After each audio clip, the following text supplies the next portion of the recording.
बिस्मिल्लाहिर्रहमानिर्रहीम। खुल के बोल के साथ मैं हूं एहतिजाज तकी। आज के प्रोग्राम में हम जिक्र करेंगे कि इस्लामाबाद में पीटीआई के एहतजाज और क्रैकडाउन के बाद जो हुकूमत की जानिब से किया गया, इस वक्त क्या सूरत हाल है, क्या बयानात सामने आ रहे हैं। बिलखुसूस जो उस एहतजाज में कत्ल हुए हैं उन मकतूलीन के नामों के हवाले से भी इस वक्त जो है कुछ अपडेट सामने आई हैं। पीटीआई के शेख वकास अकरम ने जो है वो कुछ नाम शेयर भी किए हैं, उनके डिस्ट्रिक्ट जिले एड्रेसेस जो है वो भी साथ शेयर किए हैं। इसके साथ साथ जुडिशल इंक्वायरी का मुतालबा किया गया पीटीआई की जानिब से। उमर अयूब साहब ने यह मुतालबा किया है, तो कितनी हद तक ये मामला जो है या ये मुतालबा पूरा हो पाएगा। इसके साथ साथ हम बात करेंगे कि खैबर पख्तूनख्वा में गवर्नर राज की जो गूंज है वो सुनाई दे रही है, और फिर पाकिस्तान तहरीक इंसाफ पर पाबंदी के हवाले से पंजाब असम्बली में भी बलूचिस्तान के बाद जो है वो करारदाद पेश की गई है। इसके साथ हम बात करेंगे कि आज हाई कोर्ट में भी, इस्लामाबाद हाई कोर्ट में बड़े दिलचस्प रिमार्क सामने आए हैं, क्या मैसेज वहाँ से दिया जा रहा है। और साथ साथ हम सीनियर साफ़ी मतीउल्लाह जान की जो एफआईआर है और उसके बाद गिरफ्तारी है और फिर आज जो समात हुई उसके नताइज पर बात करेंगे। गुफ्तगू करने के लिए पैनलिस्ट में हमारे साथ मौजूद हैं इम्तियाज़ गुल, सलमान हैदर, सलमान अनीस और ईसा नकवी। मैं तमाम पैनलिस्ट को वेलकम करूँगा। और इम्तियाज़ गुल साहब, मैं आपसे जानना चाहूँगा, आपके इल्म में है इससे पहले जब यह क्रैकडाउन किया गया पीटीआई के एहतजाज के बाद, और फिर जो बार बार पीटीआई का यह कहना था कि हमारे फिगर मुख्तलिफ है कि लोगों को मारा गया है। वज़ीर दाखिला कह रहे थे कि आए एक नाम बता दें, आप कोई एक फुटेज दिखा दें, कोई एक तस्वीर दिखा दें। आज जिस तरह से शेख वकास अकरम ने 12 लोगों के नाम, ज़िला और एड्रेसेस बताए हैं कि ये लोग जो हैं शहीद किए गए, कत्ल कर दिए गए, उनको बेगुनाह गोलियां मार दी गई, तो क्या अब आप समझते हैं मोहसिन नकवी इस पर कोई रिस्पॉन्ड करेंगे या क्या इसको आप झुटला पाएंगे? उसमें मैं तो ये समझता हूँ कि इस मौके पे मोहसिन नकवी को डिस्कस करना भी कोई मुनासिब बात नहीं है, इसलिए कि एक शख्स जिसने किसी के ईमा पे दो बड़े हस्पतालों में अमलन कर्फ्यू लगा दिया कि यहाँ से इंफॉर्मेशन बाहर नहीं जा सकती, और वहाँ पे अपने लोग, इंटेलिजेंस के लोग बिठा दिए, और इसी वजह से ये कन्फ्यूजन भी है। अब तक वाजे ना हो सका कि ये शहादतें या हलाकतें 12 हुई हैं या 12 से ज़्यादा हुई हैं। तो उसमें आपको ये भी मालूम है कि पुलिस के जो सरबराह हैं, इंस्पेक्टर जनरल जो हैं, वो तो ये भी कह रहे थे कि 70 से ज़ायद पुलिस वाले ज़ख्मी भी हुए हैं। तो उनसे पूछा गया कि वो कहाँ हैं, ज़ख्मियों के नाम हमें बता दें, वो नहीं बता सके हैं। तो जिस दौरे हुकूमत में अगर झूठ और मुनाफकत जो है वो गालिब आ जाए रूल ऑफ लॉ पे और अखलाकी कदरों पे, तो उसमें मैं नहीं समझता कि कोई इस किस्म के प्राइम टाइम टीवी में हमें वो बात करने की कोई ज़रूरत भी है, क्योंकि कोई एक शख्स ज़ख्मी हुआ हो या जाँ बहक हो, या 12 हो या 100 हो, बुनियादी मसला ये है कि क्या आवाम के पैसों पे ख़रीदा हुआ असलहा, लाइव एमुनिशन अपने ही आवाम के ख़िलाफ़ इस्तेमाल करने के लिए लिया गया? जिस आवाम के पैसे से ख़रीदा गया वो उसी आवाम के ख़िलाफ़ इस्तेमाल करने के लिए है? क्या ये इसराइल की फ़ौज थी जिसने फ़लस्तीन निहत्ते फ़लस्तीनियों को इस तरह बेयार व मददगार घरों से भी निकाल दिया? 45,000 के करीब वो उनको शहीद कर चुके हैं। तो ये तो बुनियादी सवाल ये है कि क्या ये तमाम तर वेर विडाल जो है तो वो आपके अपने शहरियों के ख़िलाफ़ है या अपने दुश्मन के ख़िलाफ़ है? दुश्मन जो आपका है वो टीटीपी है, वो आईएसके है, दाइश, और वो रोज़ाना हमारे जवानों, पुलिस के, फ़ौज के जवानों को शहीद कर रहे हैं, निहत, और मासूम शहरियों को भी वो जहाँ शहीद कर रहे हैं तकरीबन रोज़ाना के हिसाब से। तो ये तो उनको सोचने का मकाम है कि हमें असल एक्शन ये गोलियां कहाँ पे चलानी हैं, अपने निहत्ते मुजाहिरीन पे या फिर उन लोगों पे जो पाकिस्तान के में अदम इस्तेहकाम की असल वजह है और जो इस निज़ाम की जड़ें खोखली कर रहे हैं। लेकिन इम्तियाज साहब, वो तो देखिए गवर्नमेंट तो स्टेट ऑफ डिनाइल में है ना, वो तो कह रहे हैं हुआ ही नहीं है। ये कैसे तय होगा? ये तो अदाद शुमार से तय होगा। जिस तरह शेख वकास ने 12 नाम पेश किए हैं, तो मेरा अपना ख्याल है कि आने वाले दिनों में बहुत सारे ज़मीर जागेंगे, बहुत सारे लोगों को चौके लगेंगे और वो आके बताएंगे कि उनके हाथ से कितनी लाशें या कितने ज़ख्मी गुजरे हैं। ये तो बड़े बड़े ऐसे वाक़यात हुए कि आप स्टेट ऑफ डिनाइल में, यानी हक़ाइक़ से आप इनकार करते हैं, लेकिन हकायक के इनकार करने से और दावा करने और हकीकत के दरमियान ये बहुत बड़ा फ़र्क है। और उम्मीद है इस दौर में बहुत जल्द ये आदाद व शुमार सामने आ जाएंगे, पता चल जाएगा।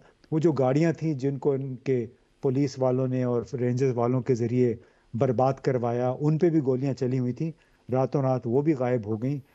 ये बेशक उसको डिनाई करते रहे, वो तो दुनिया भर में वो जो फुटेज है जी। वो इस वक्त गर्दिश कर रही है। सबको मालूम है कि 26 और 27 नवंबर की दरमियानी रात क्या हुआ, किस क्या तरह हुआ था? घेर घार के इन लोगों को गोलियों का और आश्कार आंसू हो चुका गैस है और के। फिर हकीकत आश्कार ज़ाहिर है खुद ब खुद भी हो जाती है। अच्छा, इस पे मैं सलमान इधर आपसे जानना चाहता हूँ। शेख वकास अकरम ने आज, यकीनन आपने प्रेस कॉन्फ्रेंस की सुनी है, उन्होंने एक नाम लिया सरदार शफीक को कि उसको गोली मारी गई और फिर उसके वरसा को मैयत नहीं दी जा रही थी। ये कंडीशन आयद की गई कि आप जो है इसको लिख के दें कि ये हादसा हुआ है, आप ये नहीं कहेंगे कि इनको गोली लगी है, तो फिर मैयत आपके हवाले कर दी जाएगी।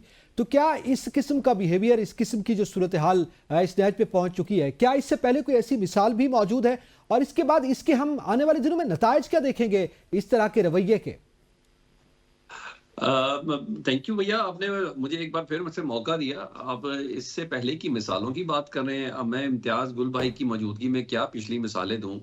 जिंदगी में आपने जब जब सफेद बैकग्राउंड के साथ किसी भी शख्स की कन्फेशन स्टेटमेंट देखी, स्पेशली किसी पॉलिटिकल वर्कर की कन्फेशन स्टेटमेंट देखी, जिसमें उसने ये कहा हो कि जनाब मैं तो उकसा के आया गया, मुझे पैसे दे के बुलाया गया, मुझे क्या कह के बुलाया गया, तो ये सब उसी का ही कच्चा चट्टा होता है, उसी के आपको नोक पलक मिलती हुई नजर आएगी। जिंदगी में इससे पहले कभी ऐसा हुआ हो, मारा गया हो और छुपाया गया हो, तो भाई सानिया मॉडल टाउन मेरे भी सामने, मैं तो उसका आई विटनेस था, मैं उसको उधर था, उसको रिपोर्ट भी कर रहा था, मैंने गुल्लू भट्ट भी देखे, मैंने पुलिस वाले बदमाश भी देखे। और आप देख लें, वो जो बंदे मरे, सॉरी शहीद हुए और 100 से ज्यादा जख्मी हुए, उनको मारने वाले किधर हैं? मुझे बता दें, उनको कोई सजा मिली हो, कोई जिसका कोई ट्रायल चल रहा है, या आपको पता चले कुछ इतने साल कैद हो गई हो, उन पुलिस अफसरों को तो वन स्टेप प्रमोशन के बाद उनको मुख्तलिफ इलाकों में उनकी ट्रांसफर और पोस्टिंग तक हो गई। हाँ, वो अब बात कर लेंगे किसी सियासी जमात की सरपरस्ती, तो ये तो सबको पता है कि भाई छोटे से यूसी का ही सदर सही, गुल्लू भट्ट तो था तो वर्कर नून लीग का। तो ये सब चीजें तो हमने देखी, सही। लेकिन असल मसला भाई हमारी बेहिसी का है। ये जो मजाक उड़ाया जा रहा है ना, असल गुस्सा उस चीज का है। मैंने कभी इम्तियाज गुल साहब को इस तरह गुस्से में नहीं देखा, मैंने कभी उनको इस तरह की बिल्कुल तनी हुई लाइन नहीं इख्तियार करते हुए देखा। वो बड़ी सुलह जुगाली रखते हैं, क्योंकि हमारे उस्तादों में से हमारे बड़े हैं। सर ये जो ठट्ठा उड़ाने वाली बात है ना, ये तो बड़ा कमाल हो गया काम। ये जो सबूत मांगने वाली बात है, ये साबित कर रहे हैं कि तुमने सबूत मिटाए। अब दे दिए वकास अकरम ने 12 बंदों के, अभी वो कह रहे इससे ज्यादा सबूत हैं। अब बताओ प्रेस कॉन्फ्रेंस क्यों नहीं चलाई? ये बड़ा जवाब देना अहम ये सवाल है दो। सलमान, बिल्कुल, कि आप आप। प्रेस कॉन्फ्रेंस जी। क्यों नहीं चलाई? क्यों नहीं चलाई? आधी रात को तो पीटीवी लेके अता तारा साहब तो सड़कों पे फिरते रहे। अब दूसरी पार्टी का पोजीशन, वो क्यों नहीं चलाई? ये कहते हैं सहाफी हजरात ने रिपोर्ट क्यों नहीं किया? सहाफी रिपोर्ट करता है, इदारा रिपोर्ट नहीं करने देता। इसमें सहाफत की कमी बेशी नहीं है, बिल्कुल ठीक। इसमें सहाफत की कमी बेशी नहीं है। सहाफी ने स्टोरी रिपोर्ट की, सहाफी ने उधर पहुंचा, प्रेस कॉन्फ्रेंस में भी 26 नवंबर को भी।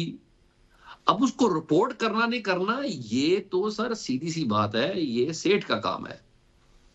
और सेठ आपको पता है कारोबारी होते हैं, जब कारोबारी होते हैं तो फिर आपको पता है कारोबारियों की फिर नजर जाहिर है किसके कुछ पास होती है। इंटरेस्ट होते हैं। आप समझते हैं कि ये प्रेस कॉन्फ्रेंस में दिखानी चाहिए थी? वैसे सलमान, ये सवाल है अपनी जगह पर मौजूद कि अब तक जो सलमान अनीस साहब, आपसे जानना चाहता हूं कि अब तक जो वज़रा थे वो बार बार ये कह रहे थे कि जनाब आप नाम बता दें, आप सामने लाएं, आप प्रोपेगेंडा कर रहे हैं, आप झूठा क्लेम कर रहे हैं। आज इसी तरह हमारे सहाफ़ी भाई भी कहते रहे, बड़ा चीख चीख कर ये बात की जाती रही। आज जब ये नाम सामने आए हैं तो वो प्रेस कॉन्फ्रेंस जो है वो लाइव भी नहीं दिखाई गई, तो क्या ये दोहरा मेयार नहीं है? जी बिल्कुल है। देखें, हमेशा से अब दोहरा मेयार, अब तो सारी चीज़ें आश्कार हो गई हुई हैं। वो एक आदमी एक जर्नलिस्ट जो इस लगा हुआ था कि कितने लोगों की जो है वो शहादत हुई है, वो गालिबन कल उनको भी उठा लिया गया और उसके बाद आज जो है वो उनको जो है वो जुडिशल रिमांड के ऊपर भेजा है। मतीउल्लाह जान सारे जानते हैं, और आसिफ बशीर साहब, मेरा ख्याल है साकिब बशीर साहब हमारे साथ इधर प्रोग्राम में भी आते रहे हैं, उनके साथ भी गुफ्तगू शुनीद चलती रही है, वो उनके साथ वहाँ पे मौजूद थे।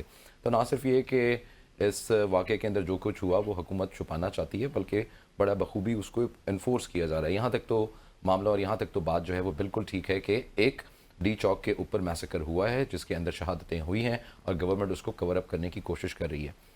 No denial in any of the statements. अब यहाँ से थोड़ा सा इसका बैकग्राउंड भी चेक कर लेते हैं। सारे हमारे जो दोस्त हैं, इम्तियाज़ गुल साहब ख़ास तौर के ऊपर देखें, बिल्कुल आप ठीक कहते हैं कि जो ये पाकिस्तान की तारीख में अब हो रहा है ये अनप्रेसिडेंटेड है, बिल्कुल अनप्रेसिडेंटेड है। एक सूबा जब लोगों को मोबिलाइज़ करके, गवर्नमेंट की मशीनरी को मोबिलाइज़ करके और मुसल्ला जत्थों के साथ वहाँ पे जाएंगे और सैबोटाज करेंगे, लोगों को रोकेंगे, एक पूरी की पूरी आम इंसान की ज़िंदगी को मफलूज करेंगे, तो ज़ाहिर है गवर्नमेंट भी हाथ पे हाथ रख के तो नहीं बैठी रहेगी ना, मुर्शद वो भी कहीं ना कहीं रिएक्ट तो करेगी। मैं जिस तरह कल बात कर रहा था कि ये फाशिज़म वर्सेस फाशिज़म है, दोनों ने एक दूसरे को साबित करना है कि हम ज़्यादा आयरन फिस्टेड हैं, दूसरे कहते हैं हम ज़्यादा डिटर्मिन्ड हैं।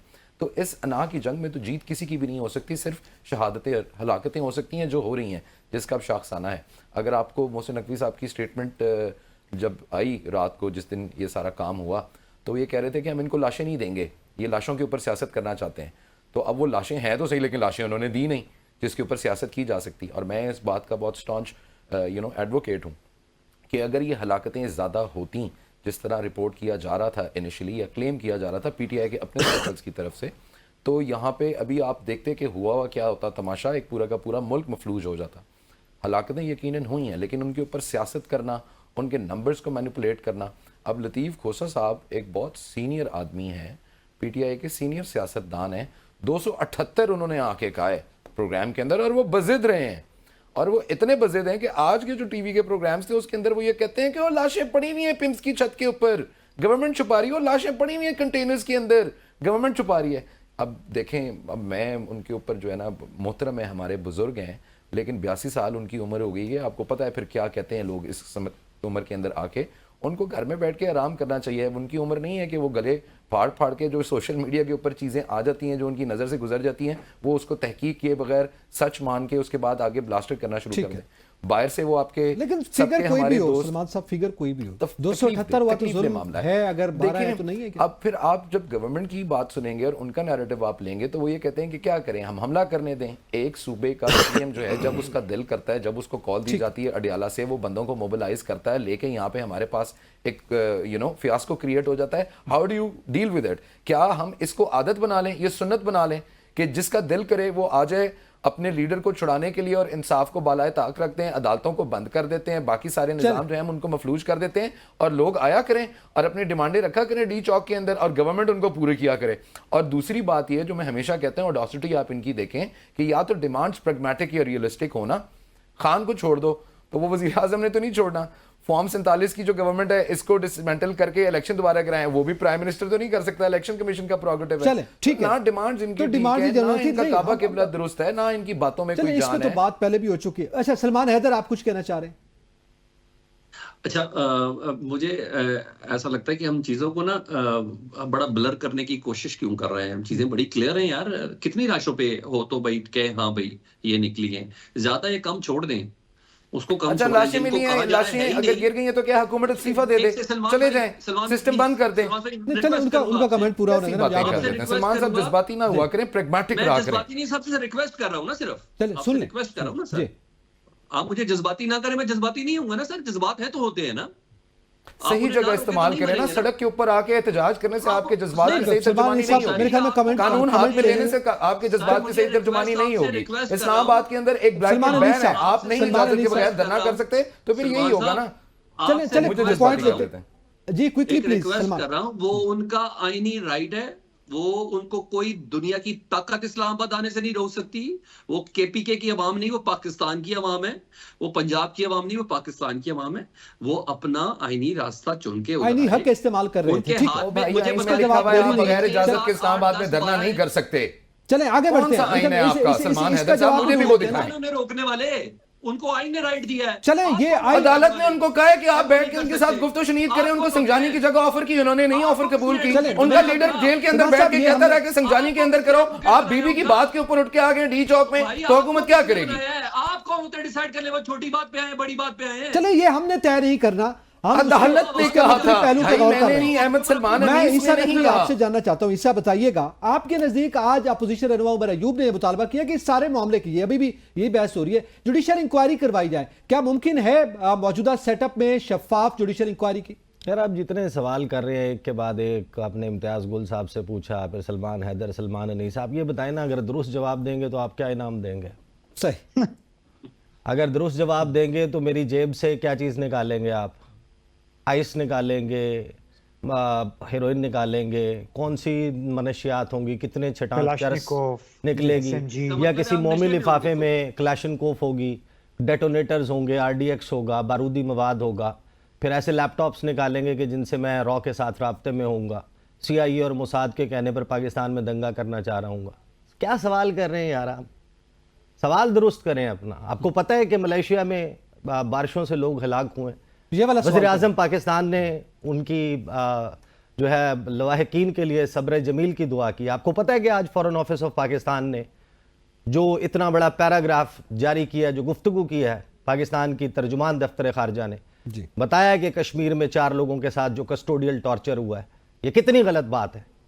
आपके पड़ोसी मुल्क में, इंडिया में ये सब कुछ हो रहा है और आप यहाँ पर छोटी मोटी बातें लेकर बैठ जाते हैं। बलूचिस्तान में बारिशें भी हुई हैं। सलमान अली साहब का ब्लड प्रेशर आप खराब करते हैं, चले, वो गुस्से में आ जाते हैं। बिल्कुल। अच्छा, ये इसमें सवाल ऐड हो रहा था, अच्छा ऐड भला, करें, यानी ये इसमें सवाल अच्छी किया जाए। देखिए मेरी बात आप सुने points भी cross यार, किए। इतनी जबरदस्त चीजें हो रही हैं इस मुल्क में, आप उसको highlight नेगेटिविटी नहीं करना फैलाने चाहते। बैठ जाए। आप किसी आपको और- याद है कि आप आज किसी और की से line चंद ड्रॉ माह करते हैं, मैं पहले समझ सकता हूँ यहीं ईसा। इसी मकाम के ऊपर बैठे हुए थे, एक गुफ्तगू हो रही थी।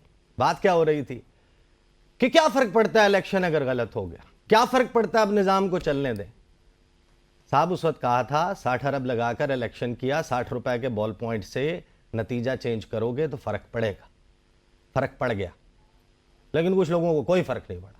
हम रिकंस्ट्रक्ट कर लेते हैं स्टोरी, कुछ हुआ ही नहीं, आपकी स्टेटमेंट से कुछ पाकिस्तान हुआ की ही नहीं। सियासत मैं पे क्या आपको फर्क पड़ा है? रिकंस्ट्रक्ट करके देता हूं, अच्छी कहानी सुनाता हूं भाई। अटक पुल के ऊपर हजारों शेल खाए, पुलिस वालों को जख्मी किया, नहीं गए वापस। कट्टी पहाड़ी पे मुकाबला किया, नहीं गए वापस। उसके बाद 26 नंबर चुंगी पे तो आंसू गैस, लाठी चार्ज और रबर बुलेट्स साबित हो गया ये उनकी आदत थी, आदत थी। उससे तो नहीं गए वापस। यहां पर हुकूमत ने अपनी स्ट्रैटेजी तब्दील की, और आपको पता है कि खैबर प्लाजा चौक पर अता तारड़ साहब ने मिठाई का डब्बा लेकर इस्तकबाल किया। मोहसिन नकवी साहब जो है वो फूल की पत्तियां निछावर कर रहे थे, और पीछे ऑर्केस्ट्रा हुकूमत का साजिंदे साज बजा रहे थे। आपको पता है कि धरना देने के लिए आने वाले इतना मुतासिर हुए कि उन्होंने कहा कि पीटीआई एक फस्तायत से भरपूर बुरी जमात है, तर्क ताल्लुक कर दिया, अपनी सियासी वाबस्तगी तब्दील कर दी। अब सब के सब अगले इलेक्शन में वोट डालेंगे पाकिस्तान मुस्लिम लीग नवाज को, नवाज शरीफ के नाम पे ठप्पा लगेगा। तो आपको यह भी मालूम होना चाहिए, ये भी आपने रिपोर्ट नहीं किया गालिबन, कि उस दिन के बाद से इस मुल्क में आपको पता है कि कितने लोग हैं जिन्होंने अपने बच्चों का नाम अता तारड़ रखा है और कितनों ने मोहसिन नकवी रखा है। ये चीजें नहीं आप रिपोर्ट करते। और अगर आपको लगता है कि मैं आपसे गलत बयान नहीं कर रहा हूं, झूठ बोल रहा हूं, जाएं साबित करें।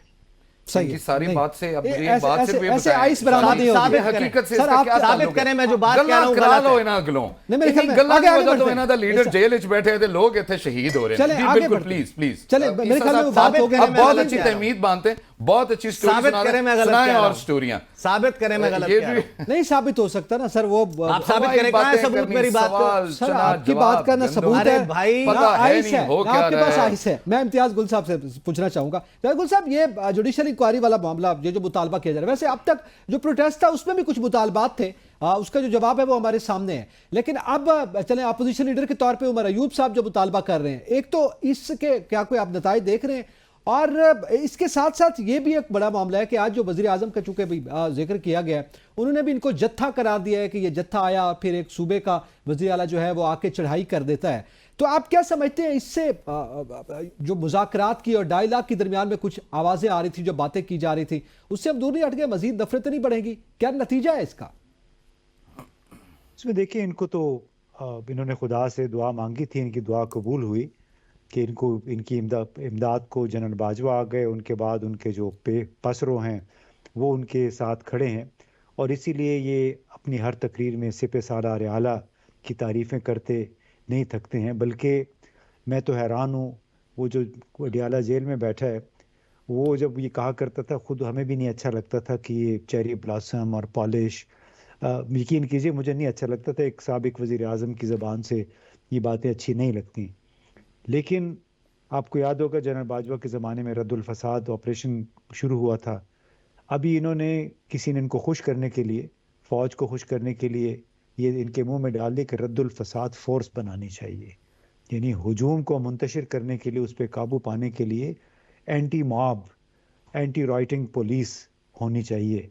मुझे नहीं मालूम कि इनको ये अल्लाह ताला पे यकीन भी रखते हैं नहीं, आखिरत पे यकीन भी रखते हैं कि नहीं, कि ये और वो आसिफ जरदारी साहब, इनके दरमियान मुकाबला इस वक्त चला हुआ है कि कौन फ़ौज को और फ़ौज के सरबराह को खुश करता है। डायलॉग वगैरह तो वो कहते हैं खूह खाते खुडे लाइन लग गया है, इसलिए कि जो कुछ इस्लामाबाद में 26 और 27 नवंबर की दरमियानी रात को हुआ है, उसमें कोई भी शायबा तक नहीं है कि ये हुकूमत कोई डायलॉग भी कर सकती है। जो थोड़ा बहुत शायद कोई इम्कान भी था, ये वो अब ख़त्म हो गया। जो बुनियादी उनका मकसद था, जो शुरू से डे वन से, यानी जो 9 मई 2023 से जो मकसद था कि इस पार्टी को डिस्क्रेडिट करें, इस पार्टी को तकसीम करें और इसके अंदर शरपसंद दाखिल करें, जिन्होंने गुज़िश्ता 48 घंटे पहले गाड़ियां भी तोड़ी, उन पे गोलियां भी बरसाई, इन्होंने हारो के सर्विस एरिया में, हकला के सर्विस एरिया में दुकानें भी तोड़ी। यानी क्या आपको ये लोग पागल हैं जो कि इतने दूर दूर से इमरान खान की रिहाई के मिशन पे निकले और यहाँ पे आके आम लोगों की दुकानों पे तोड़ फोड़ करेंगे? तो हमें एक्चुअली, चूँकि बयानिए इस वक्त बड़े तकसीम है, आइन और कानून की मैं नहीं समझता कोई बात कर रहा है। अगर आइन और कानून की बात होती तो एक फंडामेंटल राइट है। इस्लामाबाद हाई कोर्ट भी उस हक के इनकार में कॉम्प्लिसिट हुई, उसमें फरीक बनी, जब उसने कहा कि यहाँ पे इस्लामाबाद में मुजाहरा नहीं हो सकता। किस कानून के तहत? यूनिवर्सल, कौन से यूनिवर्सल कानून के तहत? कौन से पाकिस्तान के आइन में कहाँ लिखा है कि आप एक सियासी जमात मुजाहरा नहीं कर सकती है? तो इसमें ये जो डायलॉग वगैरह की बातें, ये बहुत अब मेरा ख्याल ख़त्म हो गई। अब तो मसला ये हो गया कि पीटीआई का मुस्तकबिल क्या है, उसके आदत का क्या मुस्तकबिल है, जो मुनकसिम हो गई है, गायब थी। और फिर जिस मुल्क में एक सहाफ़ी पे, मतीउल्लाह जान पे 8 या 9 इल्ज़ामात लग जाएं, उसमें मनशियात भी उससे बरामद हुई, उससे पिस्तौल भी बरामद हुआ, और वो इतना तकड़ा है कि उसने 3-4 पुलिस वालों को घेर लिया। यानी कितने शर्म की बात है ये। किस कानून की, किस आइन की बात करते हैं, किस हुकूमत की बात करते हैं कि जिनको इतनी भी शर्म नहीं आई कि पुलिस को उन्होंने एक ब्लैंक चेक दे दिया कि आपने जो करना है कर लें, आपको कोई नहीं पूछेगा। और फिर अस्पतालों से इंफॉर्मेशन पे भी आपने कर्फ्यू लगा दिया। हम सुना करते थे कि टीवी चैनल्स पे कर्फ्यू लगा हुआ है, सेंसरशिप है, अब तो अस्पताल से भी बिल्कुल ये छुपाने की बात होगी, तो इसलिए फिर इन्होंने ये पाबंदियां लगाई है ना। ठीक है। अच्छा, अब सलमान अगर आप क्या समझते हैं, अभी मुस्तकबिल की बात की जाद गुल साहब ने, क्या हम मुस्तकबिल, खुद विद इन पीटीआई भी तकसीम का जिक्र किया जा रहा है और फिर लीडरशिप के फुकदान का जिक्र किया जा रहा है, और उनके अपने कारकुनान भी इस वक्त जो है वो अपनी ही लीडरशिप के ऊपर गुस्से में हैं, तो क्या ऑप्शंस हैं पाकिस्तान तहरीके इंसाफ के पास इस वक्त? अच्छा भैया, पहली बात तो ये कि मुस्तकबिल के हवाले से बता दूं तो मैं आपको खबर दे रहा हूं आपके प्रोग्राम में कि ठीक 3 दिन बाद पाकिस्तान तहरीक इंसाफ दोबारा अपनी एहतजाज की कॉल देने जा रही है और टूवर्ड्स इस्लामाबाद। ये मैं आपको आपके इस प्रोग्राम में आपको एक खबर दे रहा हूँ, ठीक है? ठीक 3 दिन बाद, ठीक है? 12 अफराद के जनाजों की फुटेज और एक अच्छी खासी, कह रहा हूँ कि एविडेंस की एक लंबी फहरिस्त है, उसके साथ एक दोबारा प्रेस कॉन्फ्रेंस होगी। ये तो आज 12 अफराद की आपको दी है और ठीक 3 दिन बाद ये होने जा रहा है। दूसरी चीज, आप कह रहे हैं कि हल क्या है या इस मामलात का, तो भाई सबसे पहली बात तो ये कि हल मुज़ाकराती है, ठीक है, हुकूमत उस नैरेटिव को डेवलप करने में नाकाम रही है कि ये कोई मुसल्लह जत्थे थे। एक अदद आंसू गैस का शेल सामने रख के, भाई मैं अपनी तरफ से नहीं बोल रहा यार, और मुझे कोई फतवा भी ना दे कि मैं किस जमात को, मेरा लीडर तो ਤੁਹਾਡਾ लीडर नहीं, मैं हर एक की बड़ी रिस्पेक्ट करता हूँ।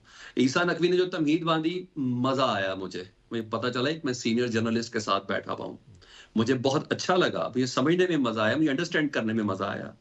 एक अदद आंसू गैस का शेल, एक LG5 का सामने कारतूस, बस ये रखकर हमारे पाकिस्तान के वजीर इत्तलात ने प्रेस कॉन्फ्रेंस की, देखें ये जो है ना, ये जो है, ये असला लेके वो लोग सामने आए, ना ही ये कहीं प्रूव कर सके। प्रूव करते तो मेरा ख्याल है कि पाकिस्तान के मीडिया पर तो पाबंदी है, वो तो बता सकता नहीं, उसको बकायदा ऐलान किया गया उस वक्त कि जस्ट डाउन योर DSNGs, उन्हें DSNGs डाउन कर दी, जियो का दफ्तर बंद कर दिया, लाइट्स की ऑफ कर दी, सारी स्ट्रीट लाइट्स ऑफ कर दी। उन्होंने कहा ये ऑपरेशनल एरिया है, यानी यहाँ ऑपरेशन होना है। फिर उसके बाद चरागों में रोशनी रही, और मैं और आपने देखा, वो सब कुछ मैं और आपने देखा। लेकिन बहुत यार, मैं इतना बेवकूफ तो नहीं हूं कि मैं इतने बड़े प्लेटफॉर्म पे आपसे ये बात कर रहा हूं, या इधर सारे बैठे हुए इतने तो वो नहीं है, हमें बहुत सी चीजें हमारे सामने हमारे मोबाइलों पे हैं, लेकिन बहुत चीजों में एहतियात का दामन थाम के रखना है। गार्डियन को मना करें, सू करो ना यार, ये वजीर कानून, वजीर इत्तलात, वजीर दाखिला सू क्यों नहीं करता गार्डियन को? ये BBC पे क्यों नहीं करता सू?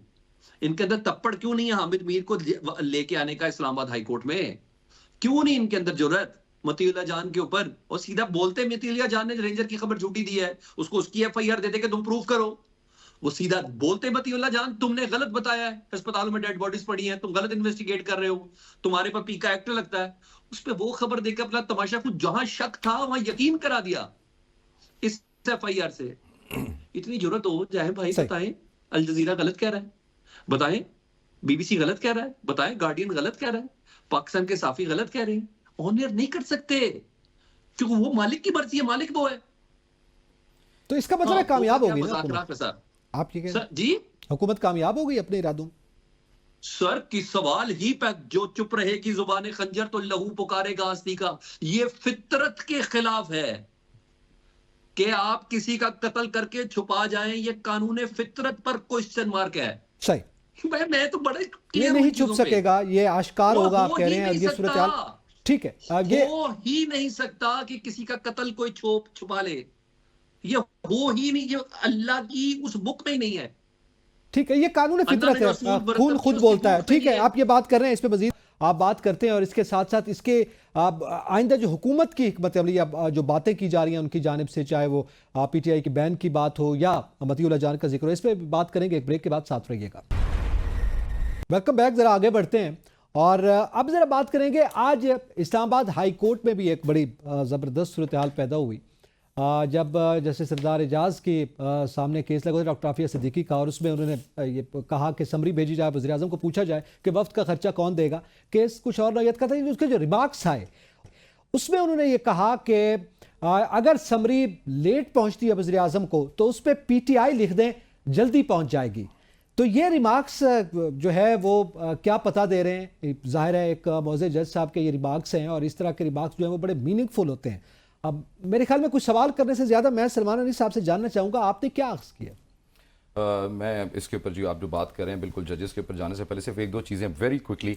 गार्जियन के और बाकी इंटरनेशनल मीडिया को कोट किया गया है इसी मैसेकर के सिलसिले के अंदर। गार्जियन ने रिपोर्ट किया था कि उनके पास जो ऑफिशियल सोर्सेज ने उनको रिपोर्ट किया उसके अंदर 17 सिविलियन कैजुअल्टीज़ हैं। जो PTI का अपना स्टैंस है उसके अंदर वो 12 कह रहे हैं। सलमान हैदर मेरे भाई ने अगर वो गार्जियन का आर्टिकल पढ़ा हो तो उसके अंदर उन्होंने खुद कैटेगोरिकली लिखा हुआ है कि हमारे पास कोई कंफर्म रिपोर्ट्स नहीं है। तो ये तो होगी पहली बात। इम्तियाज़ गुल साहब जो है वो बात कर रहे थे कि हमने वो बूट पॉलिशों का और ये वाली जो नैरेटिव थी वो खान साहब से सुनी थी। माजरत के साथ खान साहब खुद भी उसी बूट पॉलिश की रेस में अव्वल आना चाहते हैं। उनका दुख ये है कि मुझे कंधे से उतार के इनको क्यों बिठाया है। उनका दुख ये नहीं है कि मुझे निकाल क्यों दिया गया। उनका दुख ये है कि मुझे उतार के इन्हीं लोगों के साथ आपने दोबारा डील क्यों कर लिया। और वो अभी भी कोशिश इसी तरीके के अंदर, इसी चक्कर में कर रहे हैं कि वो किसी तरीके से वापस बूट पॉलिश करके सियासत के अंदर किसी तरीके से इन हो जाएं, जो अभी तक कामयाब नहीं हो रहा। Now coming to your question, जो आप जजेस के हवाले से बात कर रहे हैं, वो अंग्रेजी में हम एक जो है ना सेइंग पढ़ा करते थे कि when a clown moves into the palace he doesn't become a king, the palace becomes a circus. So this is the circus जो मैं आपसे हमेशा प्रोग्राम्स के अंदर जो है ना वो गुफ्तगू किया करता हूँ या बात किया करता हूँ कि जब आप चारों सिमत के अंदर दौड़ना शुरू करेंगे, हर कोई अपनी बात कहना शुरू करेगा, तो आपको पता ही नहीं लगेगा कि क्या हो रहा है क्या नहीं हो रहा. So is the case with your जजेस एंड योर जुडिशरी. अब हो ये रहा है कि जब आप उन लोगों को जिनको वो काम करने चाहिए, ये कोई अब कोई जजेस वाला कोई स्टेटमेंट नहीं है देने वाला कि जी आप फाइल के ऊपर पीटीआई लिख दें तो वज़ीर आज़म उसका चुना जो है वो शुरू कर देंगे. तो अब जो जजेस का ट्रू टैलेंट पूल है ना वो आपको नजर आएगा. सियासत अभी जुडिशरी में से थोड़े अरसे के लिए साइड के ऊपर जो हुई है, ये 26वीं तरमीम की वजह से, जिसकी वजह से हमारे दोस्त बहुत ज़्यादा हमसे नाराज़ भी होते हैं या शिकवा भी करते हैं कि ये क्या कर दिया. जिसका जब जो काम होगा वो करने लगेगा तो आपको उसकी नालायकियाँ पता लगेंगी. फॉर एग्जाम्पल, ये जो अभी 3 दिन पहले पूरा धरना चल रहा था, इसमें जो ये लोग पूरे डी चौक तक पहुंचे हैं, ये गवर्नमेंट की नालायकी है कि अगर ये प्रोटेस्ट इतना वॉलेटाइल था या इतना एग्रेसिव था तो आप इसको पहले डिफ्यूज़ करते या शहर से बाहर डिफ्यूज़ करते. तो गवर्नमेंट भी नालायकी की एक महराज के ऊपर है. तो ये नालायकी आपको अक्रॉस द बोर्ड तकरीबन तमाम डिपार्टमेंट्स में देखने को मिलती है. ये सिर्फ रिमार्क्स तक ना रहें कि उन्होंने क्या बात कर दी, अज़राए तफन्नुन उन्होंने ये बात की, उन्होंने सीरियस नोट के ऊपर ये बात की. अब देखें, जजेस की बात कही हुई रिमार्क्स नोट हो रहे होते हैं. तो ये हमारे जजेस का रवैया और ये हमारे जजेस की सीरियसनेस है towards a very serious issue. अब आफिया सिद्दीकी के पीछे जो उनके लवाहिकीन इतने अरसे से जंग किए हुए हैं और उन्होंने जो अलम उठाया हुआ है उनकी रिहाई का, उनके दिल के ऊपर जब इस किस्म का रवैया होगा, गवर्नमेंट की तरफ से हो, जुडिशरी की तरफ से हो या बाकी आपके जो ईवान इक़्तिदार में बैठे हुए लोग हैं, तो यकीनन तकलीफ तो फिर होगी. ठीक है. अच्छा, लेकिन जाहिर है बात हो रही है उन महसूसात की जो इस मुल्क का वो तबका जिसे दानिशमंद तबका कहा जाता है वो समझ रहा है. लेकिन मैं थोड़ा सा मतीउल्लाह जान के हवाले से, सीनियर साहब ही हैं, और इसे नकवी आपसे जानना चाहूँगा. आपको पता है आज फिर जो है वो जिस्मानी रिमांड मुअत्तल किया गया कोर्ट में. गुज़िश्ता रोज 2 रोज़ा जिस्मानी रिमांड दे दिया, जुडिशल कार्य के हवाले से जुडिशल रिमांड दे दिया गया. आप क्या समझते हैं ये ऐसा जो कमज़ोर स्क्रिप्ट है और बेबुनियाद किस्म की एफआईआर, जिसका आपने इब्तिदा में बड़े खूबसूरत अंदाज में हवाला भी दिया और उसका जिक्र भी किया, अब मैं ये आप समझते हैं कि ये तो वाज़ेह हो चुका, राना सनाउल्लाह भी बोल रहे हैं कि ये जो एफआईआर जिन्होंने दर्ज की, क्या हम ये भी देख पाएंगे कि उनके खिलाफ भी कोई कार्रवाई होगी? अच्छा, मैं आगाज़ में देखें, obviously heat of the moment last मेरा ख्याल है सेगमेंट में जो मैंने की बात वो बहुत ही ज़्यादा नागवार गुजरी हमारे कुछ कॉलीग्स को. तो मेरा मकसद ये नहीं था कि मैं उनकी इन फीलिंग्स को हर्ट करूं कि वो चाहते हैं कि कुछ नहीं हुआ तो वो अपने उस पर कायम रहे. मैं भी यही कह रहा था कि कुछ नहीं हुआ, बस मेरा कहने का अंदाज़ मुख्तलिफ था और मैं ये कह रहा था कि साबित करें कि जो मैं कह रहा हूँ कि वो मैं गलत कह रहा हूँ. अच्छा, अब ये कैजुअल्टीज़ जो है ना, अंग्रेज़ी में जो एक्सप्रेशन यूज़ होता है, ये डेथ्स के लिए नहीं होता. ये इवेंट में कुछ भी हो जाए कैजुअल्टी ही कहलाती है. अगर आप ज़ख्मी भी हो गए हैं, टांग पे भी लग गया, तो 17-12 का फ़र्क. I don't trust anybody's number right now. Frankly speaking, I am not an eyewitness. मैं वहाँ पर स्पॉट में मौजूद नहीं था. मैंने बहुत सारे लोगों से बात ज़रूर की है. नंबर एग्जैजरेटेड ज़ाहिर है कि चल रहा होगा, कहीं पर बिल्कुल ही उसको टोन डाउन करके बिल्कुल कम करने की कोशिश की जा रही होगी. लेकिन 12 का मतलब तो वो ज़ाहिर है कि अब वो तो पीटीआई साबित करेगी, बताएगी. वो आप इंटरनेशनल तो कहते हैं ना कि साबित जो करें. फिगर दे रहे हैं आप, तो जहाँ तक मतीउल्लाह जान साहब का ताल्लुक है, देखें, मतीउल्लाह जान जो हैं वो उन्होंने जो किया हो सकता है कि वो गलत था. तो क्या मुकदमा जो है वो पीका का करना है, आपने फेक न्यूज़ का करना है? भाई वज़ीर इत्तलात, वज़ीर इंफॉर्मेशन कहे कि मैं समझता हूँ कि इसने डिसइंफॉर्मेशन फैलाई है मेरे मुल्क में, मुद्दई बने, चार्जशीट थे, अदालत में साबित करें, सज़ा दिलवाएं, पाबंदी लगवा दें. कानून कायदा कोई चीज़ मौजूद होनी चाहिए ना. सही. ये अब आप जब इस किस्म का मुकदमा बनाएंगे तो आप बताएं, बरतानवी पार्लियामेंट में जो गुफ्तगू हो रही थी पाकिस्तान के मुतल्लिक, मतीउल्लाह जान के मुतल्लिक, यहाँ पर यूरोपियन यूनियन की सफ़ीर जो हैं उन्होंने जो ट्वीट किया. अब यूरोपियन यूनियन आपको पता है पाकिस्तान के लिए GSP+ स्टेटस आपको वहाँ से मिलता है, आपकी 10 अरब यूरो से ज़्यादा की दरामदाद है, वो उसकी मरहून मिन्नत हैं. आप क्यों डैमेज करते हैं इस मुल्क की इन चीज़ों को? कनाडा में आवाज़ उठ रही है, ऑस्ट्रेलियन पार्लियामेंट में बात हो रही है, कुछ दिनों में कहीं और बात शुरू हो जाएगी. फिर आपको पता है कि ये 31 दिसंबर को जब साल ख़त्म होगा उसके बाद मुख्तलिफ रिपोर्ट्स आती हैं ममालिक के मुतल्लिक, इंडेक्स आते हैं, आप कहीं रैंकिंग में कहीं से उठाकर कहीं डाल दिए जाएंगे. इन वाक़यात का तज़किरा होगा, कहीं आपको अथॉरिटेरियन रजीम में डाल दिया जाएगा, कहीं पर आपको कुछ कह दिया जाएगा. ये कह देना कि क्या फ़र्क पड़ता है अगर हम अथॉरिटेरियन रजीम है, क्या फ़र्क पड़ता है अगर हम जमहूरी नहीं हैं, क्या फ़र्क पड़ता है अगर हुकूमत इलेक्टेड नहीं. फ़र्क पड़ता है. अब किसी को ना पड़ता हो, हमें पड़ता है, हमारे बच्चों ने इस मुल्क में रहना है, हमें पड़ता है फ़र्क उस इम्प्रेशन से भी जो हमारा है पूरी दुनिया में और जो आगे जाकर बनना है, इससे बहुत फ़र्क पड़ता है।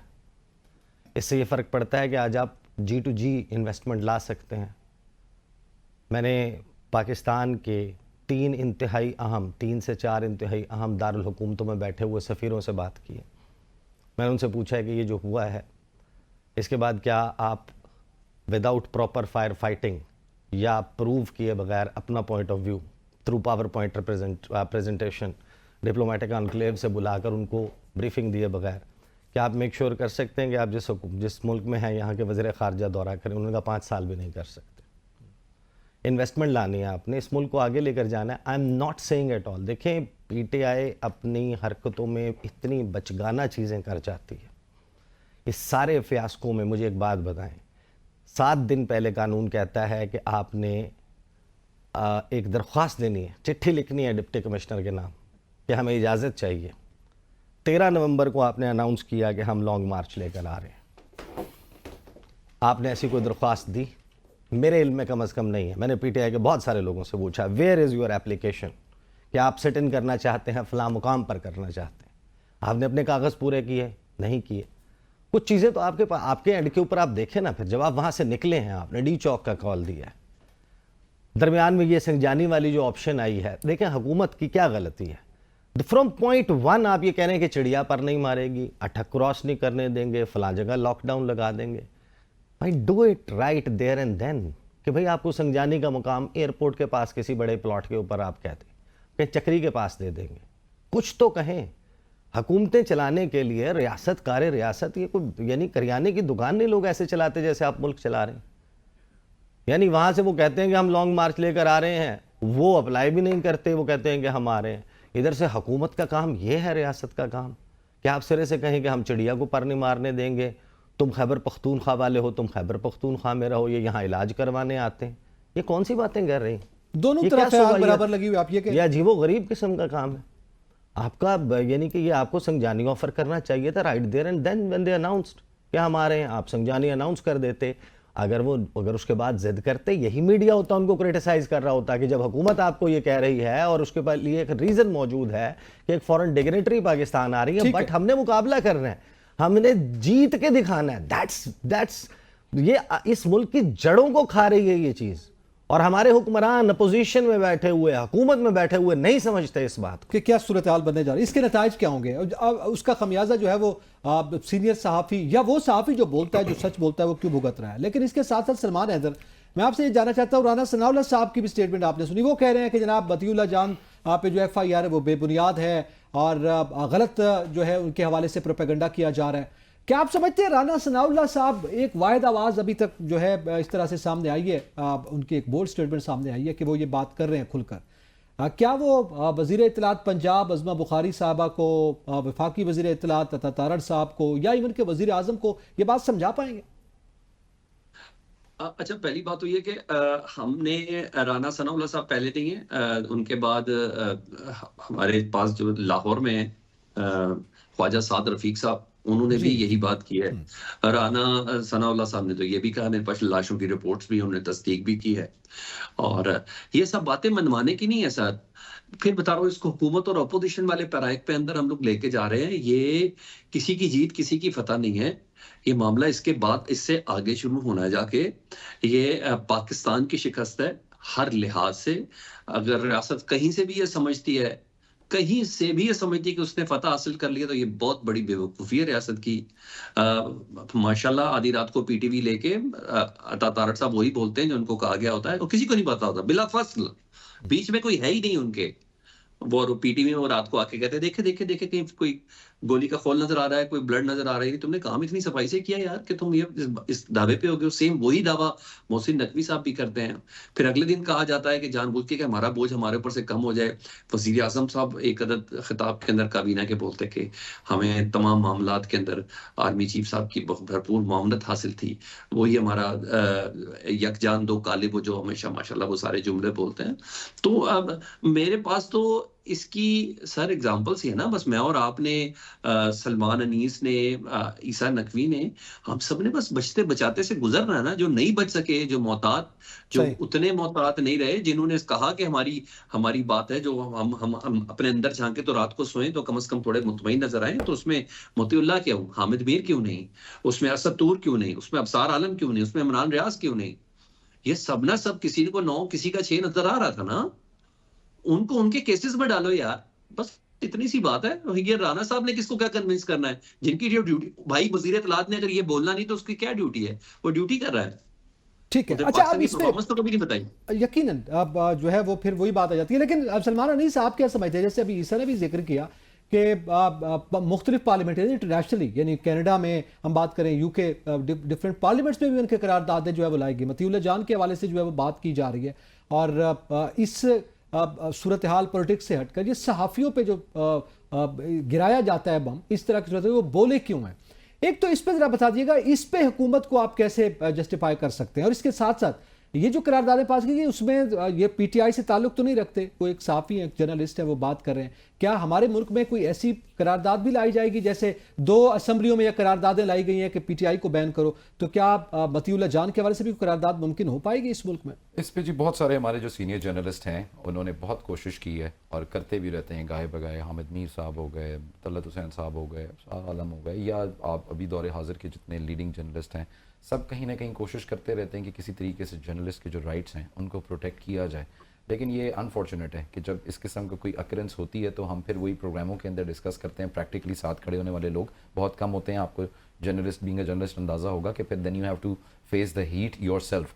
अब पाबंद सलासल तो मतीउल्लाह जान साहब ही हैं, वो सच की तलाश में थे, वो सच के करीब पहुंच गए थे या नहीं थे, या वो भाग गए थे। अब ये बातें तो वही बता सकेंगे कि क्या हुआ है क्या नहीं हुआ। लेकिन ये है कि बहुत ही ज़्यादा तकलीफ दे मामला हो जाता है उस वक्त जब आपकी इंटरनेशनल मीडिया के जो लोग हैं वो इन चीज़ों को हाईलाइट करते हैं। अब देखें, हमारा जो सहाफ़ती बिरादरी के साथ जो जितना भी इंटरेक्शन रहा है, वो एक स्टेटमेंट दे के, एक बयानिया छोटा सा दे के, उसके बाद वो उससे ज़्यादा आगे परसू नहीं करते।